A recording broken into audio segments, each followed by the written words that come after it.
चटोरी देवरानी की रात वाली सीक्रेट रसोई। एक छोटे से शहर में रंजना देवी अपने 2 बेटे और 2 बहुओं के साथ रहती है। बड़ी बहू सीधी सादी और घर की सारी जिम्मेदारियां उठाने वाली अनवी है।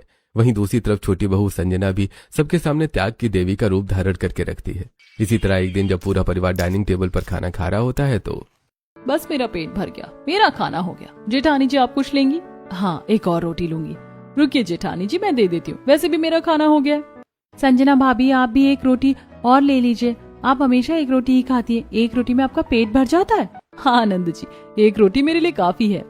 छोटी बहू कितनी ज्यादा सीधी है, एक रोटी खाकर ही उठ जाती है। सही कहते हैं लोग, पेट से ज्यादा बड़ा दिल होना चाहिए, जो कि संजना बहू के पास है। मम्मी जी, मेरा दिल बड़ा नहीं है, बल्कि मैं बस आपके सिखाए गए नियमों पर चलती हूँ। बड़ी बहू, तू भी छोटी बहू से कुछ सीख। दिन भर तो किचन में लगी रहती है और काम करती है, लेकिन संजना जैसे संस्कार फिर भी नहीं है तेरे पास। ये बात तो है। अरे जब भी कोई मेहमान आता है तो छोटी बहू की तारीफ करते नहीं थकता। अरे मैं तो कहता हूँ बड़ी बहू तू अपनी देवरानी से कुछ सीख। जी मैं कोशिश करूंगी, वैसे भी सबके अपने अपने तौर तरीके होते हैं। अब मैं भूखी तो नहीं रहूंगी ना। हाँ माँ, क्या फर्क पड़ता है कौन कितना खा रहा है। आप तो बस इस बात की खुशी मनाइए कि आपकी दोनों बहुएं सीधी सादी, संस्कारी और अपनी जिम्मेदारियों को संभालने वाली हैं।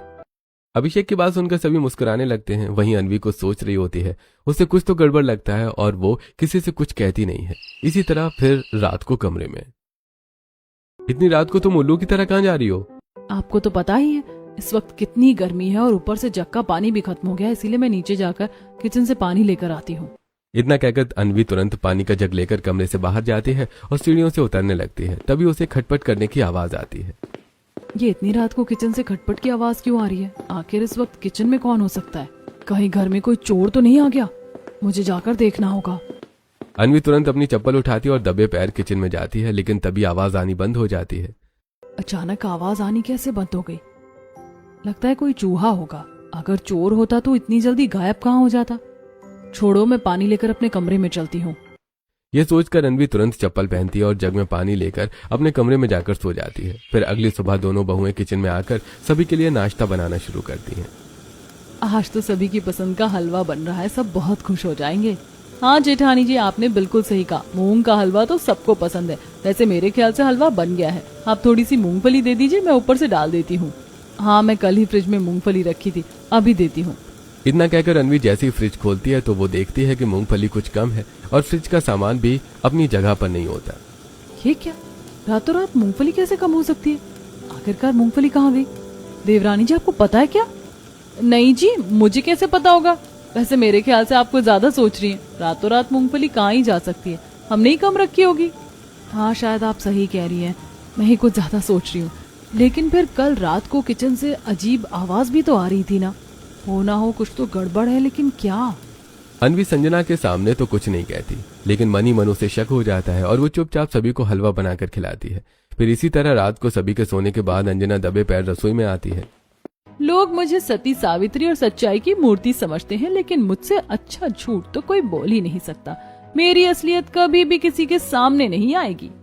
खुद से इतराते हुए संजना फ्रिज खोलकर मूंगफली, कटी हुई सब्जियां और प्याज निकालती है और सॉस डालकर भेलपुरी बनाती है। फिर मजे से खाने लगती है। इसे कहते हैं ना असली स्वाद। सब सो रहे हैं और यहाँ मैं अपनी चटपटी खाने की सीक्रेट 5 स्टार रसोई चला रही हूँ। मेरा ये रूप अगर किसी ने देख लिया तो उन्हें एक पल के लिए शक हो जाएगा कि कहीं मेरी कोई जुड़वा बहन तो नहीं। संजना खुद से बातें करते हुए खुशी खुशी भेलपुरी खाती है और यही होता है संजना का असली रूप। सुबह सभी के सामने त्याग की देवी और रात को खाने की महारानी। फिर अगली सुबह, भाभी आज आप जल्दी से मेरे लिए भेलपुरी बना दीजिए, मुझे आज भेलपुरी खाने का बहुत मन है। लेकिन सुबह सुबह भेलपुरी? हाँ भाभी, वैसे भी आज संडे है, भैया को भी ऑफिस नहीं जाना है तो टिफिन ले जाने की भी झंझट नहीं होगी। चलो ठीक है, अगर आज तुम इतना कह रही हो तो मैं भेलपुरी बना देती हूँ। वैसे भी कल शाम को ही भेलपुरी का सामान मंगवाया है मैंने।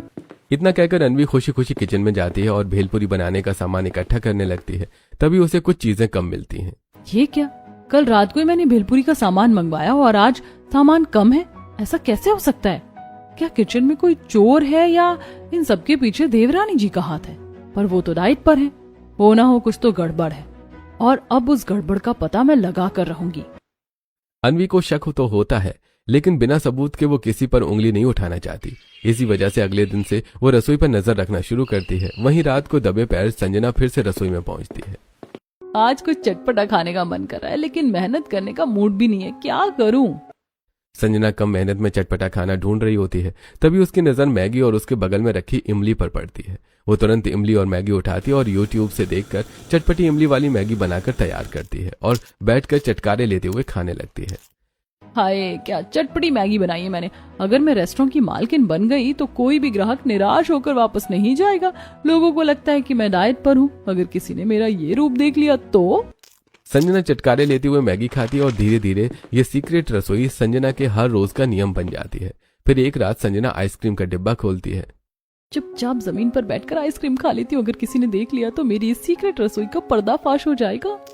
ये सोचकर संजना आइसक्रीम खाती है और फिर अगले दिन पनीर टिक्का तो उसके अगले दिन शाही कबाब बनाती है। वहीं दूसरी तरफ संजना की जेठानी सब नोटिस कर रही होती है। ये रोज किचन में हो क्या रहा है? 2 मिठाइयाँ रखो तो एक गायब हो जाती है। ये सब आखिर कौन खा जाता है? क्या जमीन खा जाती है या आसमान निगल जाता है? अनवी बिस्तर पर बैठी यह सब सोच रही होती है। तभी वहां अभिषेक और रंजना देवी आती है। अनवी, मैं भी परसों आइसक्रीम का डिब्बा लाया था ना, आज बहुत मन कर रहा है उसे खाने का, वो लाकर मुझे दे दो ना। बहू, एक कटोरी में डालकर मेरे लिए भी लेकर आना। हे भगवान, अब मैं आइसक्रीम कहाँ से ला कर दूं? आइसक्रीम तो खत्म हो गई है और अगर मैं इन्हें सच्चाई बताऊंगी तो कोई विश्वास भी नहीं करेगा। मेरे पास कोई प्रूफ भी तो नहीं है। क्या हुआ, चुप क्यों हो गई? आइसक्रीम ला कर दे। मम्मी जी, वो आइसक्रीम नहीं है। तूने वो सारी आइसक्रीम अकेले खा ली? नहीं मम्मी जी, बिल्कुल भी नहीं, मैंने आइसक्रीम नहीं खाई। तो फिर आइसक्रीम कहाँ गई? अरे देखो अनवी, अगर तुमने आइसक्रीम खाई है तो बता दो। वैसे भी पैसे तुम लोगों के लिए ही कमाता हूँ, अगर तुमने खाई है तो बता दो। अनवी के पास चुप रहने के अलावा और कोई रास्ता नहीं होता। उसकी चुप्पी रंजना देवी की नजरों में उसे गिरा देती है। ये सब होने के बाद अनवी कड़ी नजर रखना शुरू कर देती है। फिर उसी दिन शाम को जब पड़ोसन माया घर में चीनी मांगने आती है। अरे चाची, आपके घर में कौन है जो रात को इतना चटपटा खाना खा जाता है? बेटी, तू ये क्या कह रही है? हमारे घर में तो कोई चटपटे खाने को हाथ तक नहीं लगाता। बड़ी बहू कभी कभी खा लेती है, लेकिन छोटी बहू तो डाइट कॉन्शियस है। अगर ऐसी बातें तो रसोई के बाहर खिड़कियों पर अक्सर रात को चिप्स, कुरकुरे, कभी आइसक्रीम तो कभी पनीर टिक्के की खुशबू और खाली पन्नी कैसे मिलती है? तुझे कोई गलतफहमी हुई होगी। हमारे घर में तो कोई ऐसा नहीं है। हमारी छोटी बहू तो एक रोटी खाकर ही उठ जाती है। एक रोटी और इतने सारे खाली पैकेट, जरूर कुछ तो गड़बड़ है। मैं तो कहती हूँ नजर रखना शुरू कीजिए। दीदी, मुझे भी यही लगता है। कभी आइसक्रीम गायब, कभी मूंगफली, कभी मैगी, जैसे कोई रात को मिशन पर आता हो। चाची जी, कहीं आपके घर में कोई भूत वूत तो नहीं है जिसे सिर्फ चटपटा खाना पसंद हो? कैसी बातें कर रही है? भूत भी कभी मैगी खाता है? अगर ऐसा भूत है तो उससे कहना गैस बंद करके जाया करे। पिछली बार सिलेंडर खुला छोड़ गया था। सभी हंसने लगते हैं और मजाक में बात को टाल देते हैं, लेकिन दूर खड़ी संजना ये सब सुनकर घबरा जाती है। हे भगवान, कहीं सच में सबको मुझ पर शक तो नहीं हो रहा है? अब से खाली पैकेट भी अपने साथ छुपा कर ले जाऊंगी। वैसे मैं चीनी लेने आई थी, आप मुझे थोड़ी सी चीनी दे दीजिए। माया वहां से चली जाती है। सब मजाक में बात भूल जाते हैं, लेकिन अनवी का शक और गहरा हो जाता है और वो संजना की तरफ देखने लगती है। घर में सब पेट भरकर खाना खाते। खाना खाने के बाद किसी के भी पेट में इतनी जगह नहीं बचती होगी कि वो रात को चटपटा खाना खा सके, लेकिन देवरानी जी तो खा सकती है, क्योंकि वैसे भी वो सिर्फ एक रोटी ही खाती है। जरूर इन सबके पीछे देवरानी जी का हाथ है, लेकिन मैं बिना सबूत और पक्की जानकारी के उन पर आरोप नहीं लगा सकती। अनवी को शक तो हो रहा होता है, लेकिन बिना सबूत के वो किसी पर उंगली नहीं उठाना चाहती। इस वजह से चुप रहती है। और फिर उसी रात संजना दोबारा किचन में जाती है और चॉकलेट मिल्क शेक बनाना शुरू करती है। सभी के सामने भोली भाली बनकर रात को चुपचाप खाने का मजा ही कुछ और है। लेकिन क्या इन सब से मैं सभी को धोखा दे रही हूँ? नहीं, ऐसा नहीं है, क्योंकि अगर मैं सबके सामने खाऊंगी तो लोग मुझे लालची चटोरी कहेंगे, मुझे जज करेंगे। इसीलिए मेरी सीक्रेट रसोई मेरे लिए बेस्ट है। संजना अपने परिवार को धोखा नहीं देना चाहती थी, बल्कि सभी से जज होने से डरती है और इसीलिए ऐसी हरकतें कर रही होती है। एक तरफ देवरानी जितनी चालाक, वहीं दूसरी तरफ जेठानी उतनी ही हैरान, समझदार और जल्दबाजी न करने वाली होती है। एक दिन सुबह सुबह जब अनवी किचन में जाती है, आज मैं सभी के लिए इतने दिनों बाद चॉकलेट मिल्क शेक बनाऊंगी। पायल और अभिषेक जी, सभी को चॉकलेट मिल्क शेक बहुत पसंद है। ये सोचकर अनवी जैसे ही जरा आगे बढ़ती है, उसका पैर जमीन पर गिरे सिल्वर पेपर पर पड़ता है, जो अक्सर मिठाइयों में लगाया जाता है। ये सिल्वर पेपर यहाँ क्या कर रहा है? ये तो मिठाइयों के ऊपर लगाया जाता है। लेकिन कल तो ना किसी ने मिठाई खाई और ना ही इसका इस्तेमाल हुआ। तो फिर आखिरकार ये आया कहाँ से? क्या सच में इन सब के पीछे देवरानी जी का हाथ है? अन्वी सोच रही होती है, तभी उसके दिमाग में एक धमाकेदार आइडिया आता है। मैं बिना सोचे समझे किसी पर भी इल्जाम नहीं लगा सकती, इसीलिए अब मुझे कुछ ऐसा करना पड़ेगा जिससे मैं रात के भूखे शेर का पता लगा पाऊं। इतना कहकर अन्वी चुपचाप काम में लग जाती है और फिर रात को किचन साफ करके जमीन पर आटे की पतली परत बिछा देती है और वहां से चली जाती है। फिर थोड़ी देर बाद वहां संजना आती है। उफ, ये आटा यहाँ किसने गिरा दिया? इससे मुझे क्या, मैं तो आज बादाम शेक बनाकर पीऊंगी। बहुत दिन हो गए बादाम शेक पिए, आज तो मजा आ जाएगा। ये सोचकर संजना तुरंत फ्रिज से बर्फ निकालती है, दूध मिलाती है और बादाम पिस्ता डालकर बादाम शेक बनाकर पीती है और वहां से चली जाती है। लेकिन संजना को पता नहीं होता कि वो जाते जाते अपने पीछे छाप छोड़कर जा रही है और इस लापरवाही की वजह से अगली सुबह अन्वी का शक यकीन में बदल जाता है। बहू, तुम्हारे पास दिमाग नहीं है? इस पूरे घर में आटा आटा क्यों फैला रखा है? संजना, तुम्हारे कमरे के पास ये आटे का निशान कैसे आया? मम्मी जी, मुझे नहीं पता कि ये आटा कहाँ से आया। शायद मैं कल रात को रसोई में गई थी, वहीं से मेरे पैर में लग गया होगा। भाभी, आप कल रात को रसोई में क्यों गई थी? वैसे भी आपको तो भूख नहीं लगती, तो फिर रात को छुपकर रसोई में क्यों गई? हे भगवान, ये तो मैं खुद ही अपनी बातों में फंस गई। इसे कहते हैं खुद के पैर पर खुद कुल्हाड़ी मारना। कहीं आप हम सबसे छुपकर रात को चटपटा खाना बनाकर तो नहीं खाती है? सुबह में डाइट और रात को फूडी तो नहीं बन जाती? यह सुनते ही संजना का पूरा चेहरा सफेद पड़ जाता है और वो बहुत ज्यादा डर जाती है। वहीं दूर खड़ी अन्वी ये सब देखकर सारी चीजें आसानी से समझ जाती है। इसका मतलब मेरा शक सही था। सीक्रेट रसोई किसी और की नहीं बल्कि देवरानी जी की थी। लेकिन क्यों? आखिर उन्हें ये सब करने की क्या जरूरत आन पड़ी? अन्वी पूरी तरह से सच्चाई का पता लगाकर संजना को इस झूठ के पर्दे से बाहर निकालना चाहती है, जिसकी वजह से वो शाम को सभी को इकट्ठा करती है। क्या हुआ भाभी, इस तरह पूरे परिवार को एक साथ क्यों इकट्ठा किया है? क्या बात है? मुझे एक बात बतानी है सबको, और इसे जानने के लिए सभी को साथ होना बहुत जरूरी है। ऐसी कौन सी बात है भाभी? कहीं भाभी को मेरी सीक्रेट रसोई पर शक तो नहीं हो गया? सभी को क्या बताने वाली है? यही कि इस संडे हमारे घर में एक फैमिली कंपटीशन होगा, जिसमें सबका भाग लेना बहुत जरूरी है। इस संडे सब फोन में रील नहीं देखेंगे बल्कि साथ में समय बिताएंगे। अरे वाह, मतलब कि इस बार पूरा परिवार एक साथ होगा। चलो, इतने दिन बाद कम से कम किसी को तो अकल आई कि फोन के बाहर भी दुनिया होती है। अब महीनों बाद हमारा पूरा परिवार एक साथ होगा। हाँ पापा जी, वैसे आप सब देखिएगा, वो दिन हमारे लिए सबसे ज्यादा यादगार होगा। हम उसे कभी नहीं भूल पाएंगे। अन्वी की बात सुनकर पूरा परिवार बहुत खुश होता है, लेकिन संजना मन ही मन घबरा रही होती है। आखिरकार मुझे ऐसा क्यों लग रहा है कि जेठानी जी को मेरी रसोई का सच पता चल गया है और वो सभी के सामने संडे को इस बात का खुलासा करने वाली हैं। लेकिन उन्हें इस बारे में कैसे पता चल सकता है? छोड़ो, जो होगा संडे को देखा जाएगा। शायद मैं ही कुछ ज्यादा सोच रही हूँ। ये सोचकर संजना चुपचाप अपने कमरे में चली जाती है और फिर सभी के सोने के बाद अपनी सीक्रेट रसोई में जाकर खाना बनाकर खाती है। बचपन से ही मुझे चटपटा खाना बहुत पसंद है। रात को जब मेरे मुंह में चटपटे खाने का स्वाद घुलता है तो बचपन की याद आ जाती है। सच में खाना हमारा मूड भी सही कर सकता है और हमें खुशियां भी दे सकता है। संजना हर रात की तरह छुपकर खाना खा रही होती है, लेकिन इस बार संजना को यह सब करते हुए अन्वी दरवाजे के पास से देख रही होती है।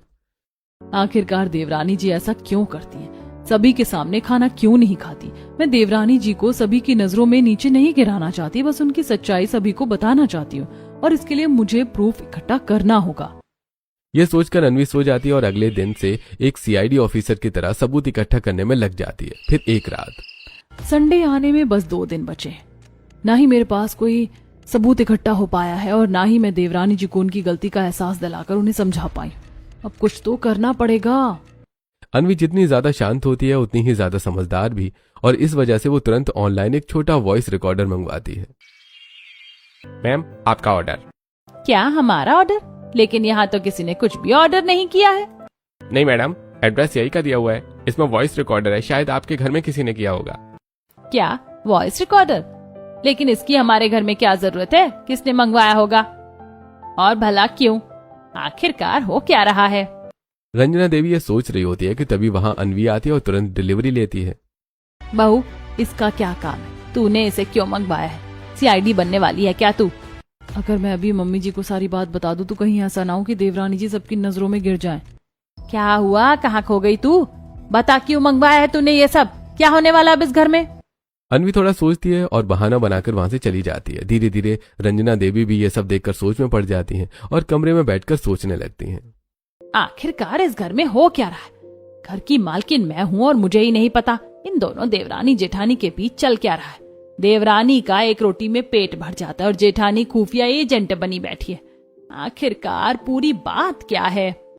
एक तरफ रंजना देवी सारी चीजें नोटिस करना शुरू करती हैं तो दूसरी तरफ अनवी किचन में छुपकर वॉइस रिकॉर्डर लगा देती है और फिर रात को आज का ये राज जरूर खुलेगा, मुझे उसके खिलाफ प्रूफ भी मिल जाएगा और फिर रविवार को मैं उसका खुलासा कर दूंगी जिससे सभी के सामने असलियत आ सके। अनवी, तुम किस रहस्य की बात कर रही हो? अचानक क्या हो गया है तुम्हें? जिस बारे में मैं बात कर रही हूँ वो जानने के बाद आपके होश उड़ जाएंगे। मैं आपको सारी बातें बता दूंगी, बस आप रविवार तक का इंतजार कीजिए। इतना कहकर अनवी चुपचाप कमरे में जाकर सो जाती है। वहीं सभी के सोने के बाद रात के अंधेरे में संजना किचन में जाती है और आलू टिक्की बनाती है। ला ला ला ला ला ला ला ला ला ला ला ला ला ला, आज तो मस्त आलू टिक्की बनाकर खाऊंगी, बहुत मजा आएगा। संजना गाना गुनगुनाते हुए आलू टिक्की बनाती है और प्लेट में लेकर खाना शुरू कर देती है। वाह, क्या आलू टिक्की बनाती हूँ। वैसे भी घर में तो मैं सिर्फ सबके सामने डाइट पर होने का दिखावा करती हूँ ताकि ना मैं खाना खाऊं और ना ही मुझे बनाना पड़े। वैसे भी सुबह सबके साथ खाओ या रात को छुप कर, बात तो एक ही है। आखिरकार मेरे पास दिमाग भी तो इतना ज्यादा है, मेरे सीक्रेट रसोई का पता कोई लगा भी नहीं पाएगा। संजना खुशी खुशी आलू टिक्की खाती है और वहां से चली जाती है। अगली सुबह अनवी किचन में आती है और वो वॉइस रिकॉर्डर निकालकर अपने कमरे में लैपटॉप पर लगाती है और आवाज सुनती है। अब तक सब कुछ मेरे प्लान के अकॉर्डिंग ही हो रहा है और मेरे पास सारे सबूत भी आ गए हैं। अब मैं चुप नहीं रहूंगी क्योंकि अब सबूत भी हैं और सच्चाई बताने का हौसला भी है। अब सच्चाई सबके सामने आकर ही रहेगी। ये सोचकर अनवी घर के कामों में लग जाती है और फिर अगली सुबह जब सभी डाइनिंग टेबल पर खाना खा रहे होते हैं तब बस बहुत हो गया, मेरा तो पेट भर गया पूरी एक रोटी खाकर। अरे बहू, ये क्या रोज रोज तो एक ही रोटी खाती है? मुझे तो ये नहीं समझ में आता है, एक रोटी में तेरा पेट कैसे भर जाता है? हाँ, मैं भी बस यही पूछने वाला था। आखिरकार संजना, तुम एक रोटी खाकर पूरा दिन कैसे बिताती हो? वही तो, अगर मैं सुबह एक रोटी कम खा लूं तो रात को नींद तक नहीं आती, फिर रात को कुछ चटपटा और टेस्टी खाने का मन करता है। भाभी, आप खुद को कैसे कंट्रोल करती है, मुझे भी बता दीजिए। अब मैं इन सबको क्या बताऊं कि मैं खुद को कंट्रोल नहीं करती, बस इन लोगों के सामने खाने से बचती हूँ। संजना ये सोच रही होती है कि तभी पीछे से घर की बड़ी बहू हाथ में आलू टिक्की लेकर आती है और तुरंत डाइनिंग टेबल पर रख देती है। मम्मी जी, अगर देवरानी जी रोटी खा लेंगी तो ये चटपटी टिक्की कौन खाएगा? क्या मतलब है जेठानी जी? यही कि मैं आपके लिए बड़े प्यार से टिक्की बनाई हूँ और आपको ये खाना होगा। लेकिन जेठानी जी, आपको तो पता है मैं ये सब नहीं खाती, तो फिर आपने क्यों बनाया? हाँ भाभी, छोटी भाभी ये सब नहीं खाती, आप तो उन्हें जबरदस्ती क्यों खिला रही है? मैंने देवरानी जी के लिए इतना प्यार से बनाया है और वो मेरा मान रखने के लिए भी नहीं खा सकती? नहीं नहीं, ऐसी बात नहीं है, मैं खा लेती हूँ। इस तरह संजना थोड़ी सी टिक्की तोड़कर खा लेती है। कहाँ चल पड़ी देवरानी जी? सब आपको ही खत्म करना है क्या? ये सब कुछ मेरे लिए है? हाँ, आपके लिए ही है, आपके नाम पर ही बनाया मैंने, अब खाइए पूरा। अनवी की बात सुनकर संजना पूरी टिक्की खाती है और उसके बाद बाकी परिवार भी थोड़ी थोड़ी टिक्की खाता है। फिर दोपहर को जब संजना अपने कमरे में बैठकर कपड़े ठीक कर रही होती है तभी अनवी हाथ में आइसक्रीम लेकर आती है। देवरानी जी देखिए, मैंने आपके लिए इस भरी गर्मी में आइसक्रीम मंगवाई है, अब फटाफट खा लीजिए। ये क्या, सुबह टिक्की और अभी आइसक्रीम? ये सब क्यों कर रही हैं आप? क्यों का क्या मतलब है? मैंने इतने प्यार से आपके लिए मंगवाई है, आप मेरे लिए जरा सा खा नहीं सकती? जेठानी जी को तो मेरे सीक्रेट रसोई के बारे में नहीं पता, शायद इस वजह से वो मेरे लिए ये सब मंगवा रही है। मुझे उनका मान रखकर खा लेना चाहिए। ये सोचकर संजना अनवी के साथ बैठकर कमरे में हंसी मजाक करते हुए आइसक्रीम खाती है। इसी तरह फिर शाम को अनवी किचन में मिल्क शेक बना रही होती है, तभी वहाँ पायल आती है। ये क्या भाभी, ये क्यों बना रही है? हमारे घर में तो इतना चटपटा खाना कोई भी नहीं खाता। कुछ नहीं नंद जी, बस आप देखते जाइए क्योंकि ये सब मैं देवरानी जी के लिए बना रही हूँ। कि बड़ी भाभी को हो क्या गया? छोटी भाभी तो डाइट पर है, उनके लिए इतना सब कुछ क्यों बनाना? जरूर कुछ गड़बड़ है। इतना कहकर पायल चली जाती है और अनवी चॉकलेट मिल्क शेक बनाकर संजना के पास लेकर जाती है। ये देखिए देवरानी जी, आज मैंने आपके लिए और खुद के लिए चॉकलेट मिल्क शेक बनाया, ये लीजिए, अब इसे जल्दी जल्दी पी लीजिए। भाभी, आज आपको क्या हो गया है? हर वक्त चटपटा खाना, आप तो इतना चटपटा खाना कभी नहीं बनाती। वही तो, मैं भी यही सोच रही थी, ना मैं चटपटा खाना खाती हूँ और ना ही आप कभी चटपटा खाना खाती हैं। हर रोज एक तरह का खाना खाकर हम दोनों बोर हो जाते हैं, इसीलिए मैं ये सब बना रही हूँ। अब मैं जेठानी जी को कैसे बताऊं कि मैं हर रात अपनी चटपटी सीक्रेट रसोई में ये सब बनाकर खाती रहती हूँ, लेकिन जब जेठानी जी सबके सामने खुद के लिए और मेरे लिए चटपटी चीज बना सकती हैं, तो फिर मैं क्यों नहीं? क्या मैं जेठानी जी की तरह नहीं बन सकती? अन्वी संजना को मिल्क शेक देकर चली जाती है और संजना खुद पर सेल्फ डाउट करने लगती है। और ये सब कॉरिडोर में खड़ी रंजना देवी और विक्रम देख रहे होते हैं। सुबह से ये बड़ी बहू ने कौन सा नया नाटक लगा रखा है? कल संडे है और आज इसका बदला हुआ ये रूप समझ नहीं आ रहा है। हाँ, तुमने बिल्कुल सही कहा। सुबह से अभी नोटिस कर रहा हूँ, एक दिन में हमारे घर में इतना चटपटा खाना कभी नहीं बन सकता, लेकिन आखिरकार बात क्या है? छोड़ो, हम क्यों दिमाग पर इतना जोर दें, रात को बहू से पूछ लेंगे। ये सोचकर रंजना देवी रात होने का इंतजार करने लगती है। फिर रात को जब सभी सोफे पर बैठे होते हैं, अन्वी फिर से भेलपूरी बनाकर सबके लिए ले आती है। जेठानी जी फिर से? हाँ देवरानी जी फिर से। वैसे भी हमें खाने पीने पर कैसी रोक टोक, अगर कुछ मन कर रहा है तो हम सबके सामने बैठकर खा सकते हैं, इसीलिए आप भी खा लीजिए। जेठानी जी तो सही कह रही हैं, अगर हमारा कुछ मन करता है तो हम सबके सामने खा सकते हैं, फिर मुझे सीक्रेट रसोई करने की क्या जरूरत है? जेठानी जी, बात तो आपने बिल्कुल सही कही है। संजना बहू, तुम्हें ये सब कुछ बिल्कुल भी खाने की जरूरत नहीं है। और बड़ी बहू, मैं सुबह से तुम्हारी नौटंकी देख रही हूँ, ये सब क्यों कर रही हो तुम? हाँ, वो छोटी बहू ये सब नहीं खाती, वो तो इतनी सीधी है कि एक रोटी में उसका पेट भर जाता है, और तुम सुबह से उसे इतना अनहेल्दी खिला रही हो। मम्मी जी, मैं तो वो बस। अब तुम्हारी जुबान क्यों लड़खड़ा रही है? देखो, खुद तो तुम ना डाइट करती हो, ना ही अपने खाने पीने पर ध्यान रखती हो। अगर तुम्हारी देवरानी रख रही है तो उससे भी तुम्हें जलन हो रही है। आज के बाद संजना के लिए ऐसा चटपटा खाना तुम नहीं बनाओगी और ना ही उसके साथ जबरदस्ती करोगी, समझी तुम? रंजना देवी अन्वी को बहुत डांटती है और अन्वी का चेहरा उदासी से लटक जाता है। ये सब देखकर संजना को बहुत बुरा लगता है। और फिर आधी रात को जब सभी सो रहे होते हैं तो मेरी वजह से आज जेठानी जी को कितनी डांट सुनने को मिली। जेठानी जी तो मेरे लिए ही अच्छा चटपटा खाना बना रही थी, इसमें भला जेठानी जी की क्या गलती थी? ये सब कुछ मेरी वजह से हुआ है। अगर मैं डाइट का नाटक ना करती तो शायद आज जेठानी जी को मेरी वजह से सबके सामने डांट ना सुननी पड़ती। ये सब कुछ मेरी वजह से हुआ है।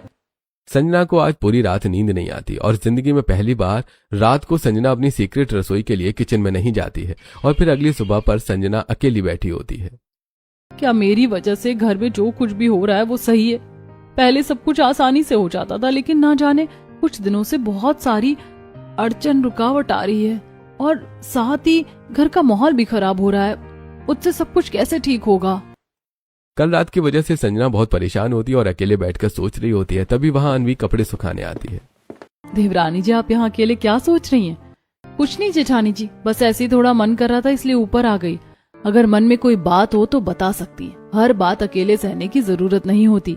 काश मैं जेठानी जी को सच बता पाती, लेकिन अगर इन्होंने किसी को बता दिया तो सब मुझे गलत समझेंगे। नहीं जेठानी जी, सच में ऐसी कोई बात नहीं है। अन्वी संजना के चेहरे को ध्यान से देखती है। उसे साफ महसूस होता है कि संजना कुछ छिपा रही है, लेकिन वो उस पर दबाव नहीं डालती। ठीक है, लेकिन याद रखिए, कभी भी जरूरत पड़े तो सबसे पहले मेरे पास आइएगा। आप मुझ पर इतना भरोसा करती हैं। रिश्तों की शुरुआत भरोसे से होती है, शक से नहीं। अन्वी की बात सुनकर संजना कुछ पल के लिए चुप हो जाती है। उसके मन में पहली बार अपनी छिपाई हुई बात को लेकर अपराध बोध होने लगता है। वहीं अन्वी, मैं जानती हूँ देवरानी जी आप इस वक्त क्या सोच रही हैं, लेकिन ये सब कुछ बहुत जरूरी है ताकि आपको आपकी गलती का एहसास हो। मैं आपकी सच्चाई सभी के सामने नहीं लाना चाहती, बल्कि आपको गलती का एहसास करवाकर सब कुछ ठीक करना चाहती हूँ। इसीलिए मुझे सब करना पड़ेगा। खुद के दिल पर पत्थर रखकर अन्वी नीचे आती है, क्योंकि आज का दिन संडे होता है, जिसकी वजह जब सभी दोपहर को बैठकर खाना खा रहे होते हैं तो भाभी, आपने कहा था संडे को आप पूरे परिवार में एक कंपटीशन करवाएंगी, क्या है वो कंपटीशन? अरे हाँ भाभी, मैं तो भूल ही गई थी, क्या है वो गेम? उस गेम और कंपटीशन का खुलासा तभी होगा जब आप सब लोग एक साथ समय पर खाना खाकर हॉल में आएंगे। वहाँ उस गेम और कंपटीशन के बारे में आप सबको एक साथ बताऊंगी। फिर तो खाना जल्दी जल्दी खाना पड़ेगा। समझ नहीं आ रहा जेठानी जी आखिर किस कंपटीशन की बात कर रही है। एक काम करती हूँ, जल्दी खाना खाकर हॉल में पहुंचती हूँ, कहीं मैं लेट ना हो जाऊं। पूरा परिवार एक बात सोचता है और जल्दी खाना खाकर तुरंत हॉल में पहुंचता है, जहां अन्वी वॉइस रिकॉर्डर लैपटॉप में लगाती है। ये क्या है बहू, तो हम लोगों से एक एक करके लैपटॉप तुड़वाने वाली है क्या? आप कुछ भी बोल रही है भाभी, लैपटॉप में कोई रिकॉर्डिंग ऑन करने वाली है। ये छोटी सी रिकॉर्डिंग है, आप सबको ये गेस करना है कि रिकॉर्डिंग के अंदर की आवाज किसकी है। जिसने गेस किया मानो वही जीत गया। इतना कहकर अन्वी तुरंत वॉइस रिकॉर्डर ऑन कर देती है। अगर सच्चाई की मूर्ति देवरानी जी का असली खुलासा सबके सामने हो गया तो सबका क्या होगा, और खासकर मम्मी जी का। जो औरत सुबह में त्याग की देवी, वही रात में चटपटी खाने की महारानी। थोड़ी देर बाद मैं सबको कितनी अच्छी और आसानी से बेवकूफ बना देती हूँ। अगर किसी के सामने मेरा ये रूप आ गया तो वो तो एक पल के लिए हैरान रह जाएगा और शक में पड़ जाएगा कि क्या मेरी कोई जुड़वा बहन है। ये सब सुनकर सभी घर वाले सच्चाई समझ जाते हैं। वॉइस रिकॉर्डर बंद कर दिया जाता है और रंजना देवी संजना का हाथ पकड़कर खड़ी हो जाती है। बहू, इस घर में जब खाने पीने पर कोई रोक टोक नहीं है तो झूठ बोलकर दिखावा करने की क्या जरूरत थी तुम्हें? मम्मी जी, मैं वो आप लोग हमेशा मेरी इतनी तारीफ करते थे और मैं उन तारीफों को खोना नहीं चाहती थी, इस वजह से मुझे ये रूप धारण करके रखना पड़ा। तुमने हम सबसे झूठ क्यों कहा? हम तो सोचते थे कि तुम सच में डाइट कर रही हो, लेकिन तुम रात को अपनी सीक्रेट रसोई चला रही थी। अभी तक सारा खाना चुपके चुपके खा रही थी, कम से कम मुझे तो शामिल कर लिया होता। वो मुझसे गलती हो गई। मुझे लगा था कि आप लोग मेरे खाने पीने पर मुझे जज करेंगे, इस वजह से मैंने छुपकर खाने का फैसला लिया। बहू, मैं बड़ी बहू को इस वजह से डांटती रही क्योंकि तुम इतनी ज्यादा अच्छी बनने का नाटक कर रही थी, इसीलिए गलती बड़ी बहू की नहीं बल्कि तुम्हारी है। बड़ी बहू, अनजाने में मैंने तुम्हें जो कुछ कहा उसके लिए मुझे माफ कर दो। दीदी, आप भी मुझे माफ कर दीजिए। अगर आप चाहती तो सबके सामने मेरा खुलासा करके मुझे नीचे गिरा सकती थी। आपने सबको सच्चाई तो बताई, लेकिन मुझे नीचे नहीं गिराया, बल्कि मुझे समझाया और सीख दी। देवरानी जी, रिश्ते कभी झूठ के बलबूते पर या झूठी तारीफों से नहीं चलते। सच्चाई सबको पता होना बहुत जरूरी है। आज पहली बार संजना पूरे गिल्ट के साथ आंखों में आंसू लिए अपनी गलती को स्वीकार करती है और साथ ही ये समझ जाती है कि रिश्ते झूठी तारीफों से नहीं बल्कि सच्चाई से मजबूत होते हैं। फिर कुछ हफ्तों बाद घर का माहौल पूरी तरह से बदल जाता है। घर में खुशियां लौट आती हैं और अब परिवार के किसी भी सदस्य को दिखावा करने की जरूरत नहीं होती। आज मेरी तरफ से भाभी को नाइट स्नैक पार्टी। हम सब मिलकर आज चटपटा खाना खाएंगे और रात को खूब मस्ती करेंगे। मतलब कि जिस सीक्रेट रसोई में पहले सच्चाई छुपी होती थी, अब वहाँ पूरे परिवार की हंसी गूंजेगी। हाँ पायल, क्योंकि अब घर का हर एक सदस्य खुलकर जीता है और सभी साथ खुशी से मिल बैठकर चटपटा खाना खाते हैं। हाँ, क्योंकि अब सच्चाई से पर्दा उठ चुका है। किसी को भी झूठा नकाब धारण करने की जरूरत नहीं है। और ये सब कुछ सिर्फ और सिर्फ आपकी वजह से हो पाया दीदी। अगर आप मुझे समझाई ना होती और मेरी सच्चाई सामने ना लाई होती तो आज भी रातों को छुपकर मैं अपनी सीक्रेट रसोई में चटपटा खाना खा रही होती, ना कि सबके साथ। अरे अब से बातें ही करोगे या फिर कुछ खाने को भी मिलेगा? छोटी बहू, तेरे हाथ में रखी पानी पूरी और चटपटे छोले देखकर अब रहा नहीं जा रहा है, जल्दी ला इधर। रंजना देवी का पहली बार ये सॉफ्ट और मजाकिया अंदाज देखकर पूरा परिवार हंस पड़ता है और इसके बाद संजना हमेशा के लिए अपनी सीक्रेट रसोई बंद कर देती है। हाँ, लेकिन अक्सर रात को अभी भी फ्रिज से मिठाइयां चोरी हो जाती हैं।